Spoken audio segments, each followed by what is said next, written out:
Akkam jirtu kabajamtootaa fi hordoftoota kiyyaa kan mana keessatti isiniin hordofaa jirtan hundinuu galatoomaa isiniin jecha har'aan tana akkaataa tilkooral maqaa irraa itti jijjiiratan isiniin agarsiisa. Ana waliin turaan isiniin ja'a.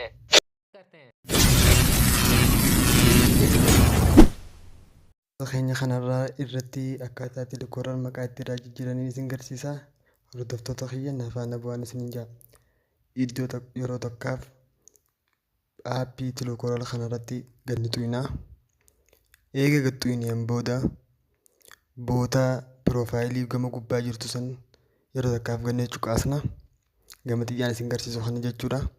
Eegas booda complete your profile jettu sana yeroo takkaaf gannee tuqinaa.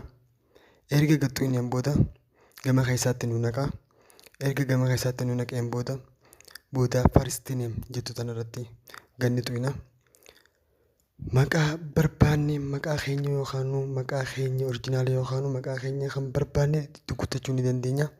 Iddoo kanarratti bootaa hoot jettu tana irraa hiinee piroo itti haa goonu. Fakkeenyaaf teeknishaal haa goonu asirratti piroo teeknishaal haa goonu. Eega achirratti maqaa abbaa guunneen booda gama jalaatti lakkoofsa bilbilaa itti guunna. Eega lakkoofsa bilbilaatti guunnee booda koontiinuu jettu tana yeroo takkaaf gannee tuqinaa gadi ni buuna.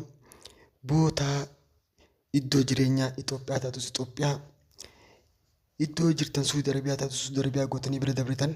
Eegas boodaan iimeela keenya kan inni irraanfanne ittiin goona. Eegas boodaan bootaa dhalootaatti goona. Seet bootaa tana gadi nuyi yeroo takkaaf hordoftoota kiyya faana bu'aan isiniin ja'a. Gama boodaatti saala geendarii meel ni goona. Yoo dhiira taate meel goona, yoo dhalaa taate fiimeel goona.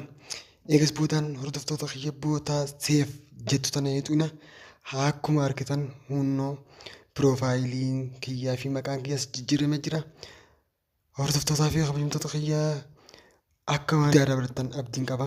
Kan hordofaa jirtan yuutuubii Iqbaal Seenaa Oromootii. Namoonni maatii chaanal keenyaatiif haaraa taatan hundinuu sabiskiraayib godhaa nu cinaa dhaabbadhaa isiniin jenna. Galatoomaa hanga barnoota biraatti walitti deebinutti.